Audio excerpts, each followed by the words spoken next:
am sure the title of this blog is going to get some panties in a ruffle, or some boxer briefs in a ruffle. A vulgar display of power.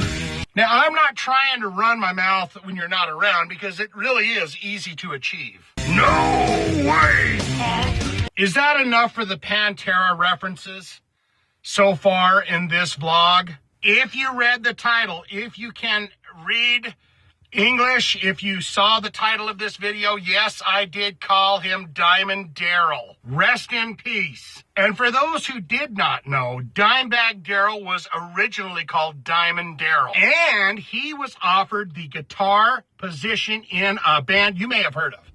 I don't know if you've heard of them or not. You may have heard of them from the title of this. Megadeth. You heard me right, sister. At that time that he was offered the job in Megadeth, he was in fact called Diamond Darrell. I hate to keep harping on this. He didn't actually change to Dimebag Darrell until the album Vulgar Display of Power. But on the album, their breakout album, the album that made everybody say, oh my God, who is this band? It wasn't the 3 glam records they put out. It was Cowboys from Hell. Man, there's a lot of wind going on here, but this vlog is not about Diamond Darrell's name. It is about brotherhood. It is about love. It is about companionship betwixt 2 brothers whom love each other deeply.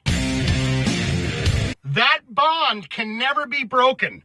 Brotherhood, blood, cannot be broken. And to tell this story, we have to go back to a fantastic album from Megadeth. It's one of my favorites. So Far, So Good, So What? Classic album. It had Mary Jane on there. It had In My Darkest Hour. It had it had the Sex Pistols cover, Anarchy in the USA. Was it Anarchy in the USA? He changed it around to. It was a fantastic record, but it was plagued with drugs and abuses, and it was hard stuff. There was a whole lot of drugs going around on the making of that album, the recording of that album, and then the tour that they would set out on, which I saw myself as a young little lad. I saw this tour. It was Megadeth opening for Dio, and I was blown away. There's that red hair. There's that guitar. There's that guy that I love through Killing Is My Business and Business Is Good and Peace Sells But Who's Buying. He is now right there before my eyes. Dave was doing the drugs. Drummer Chuck Baylor was doing the drugs.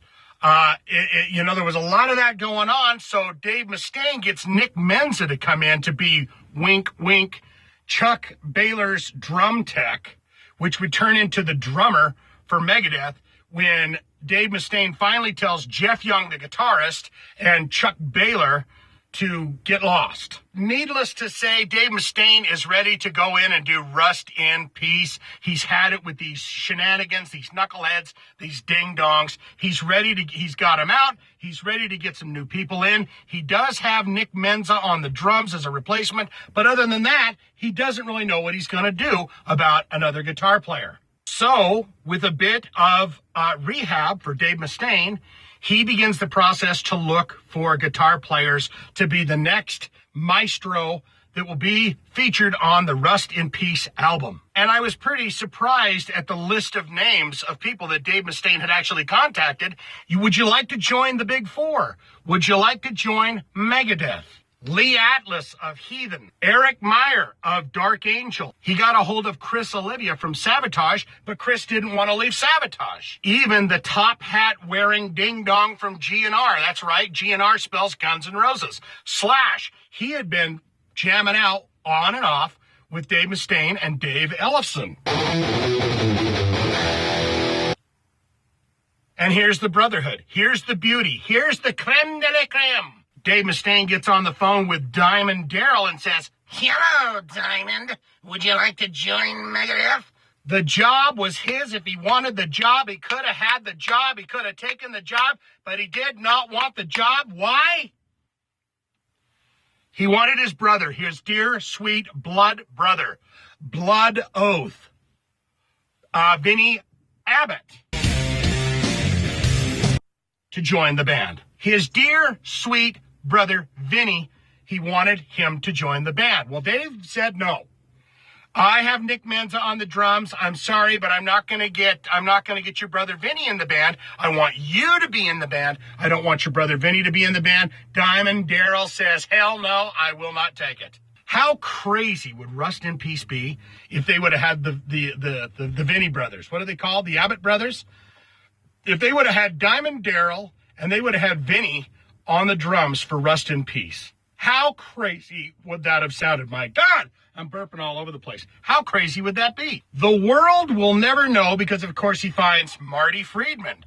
A lot of people say Rust in Peace is the classic Megadeth record. I disagree with that.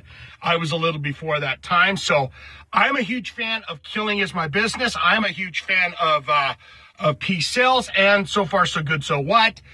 Rust in Peace is a great record. A lot of people say it is the classic. And that had Marty Friedman in it. Through connections, Marty Friedman was in a band called Cacophony, kind of a proggy, rocky, instrumental type of band. Got him in there. I don't know the ins and outs, so you can put this in the comments below and tell me the ins and outs of the Marty Friedman-Dave Mustaine relationship, because I know that didn't last very long, and they weren't very friendly there. But what say you? How crazy would it be if the Abbott Brothers would have joined Megadeth? How weird would Rust in Peace sound today? No Marty Friedman in there. Things happen for a reason, don't they? That's all I've got. Like, comment, subscribe, be my friend. Check out my links below. I love you so damn much. Wishing you the very best. I had to tell you this story because I learned this story and I said, I need to tell this story. I need to talk about this stuff. So put it in the comments below and tell me what you think. And one more Pantera slang phrase before we leave here. Ready? Walk on home, boys.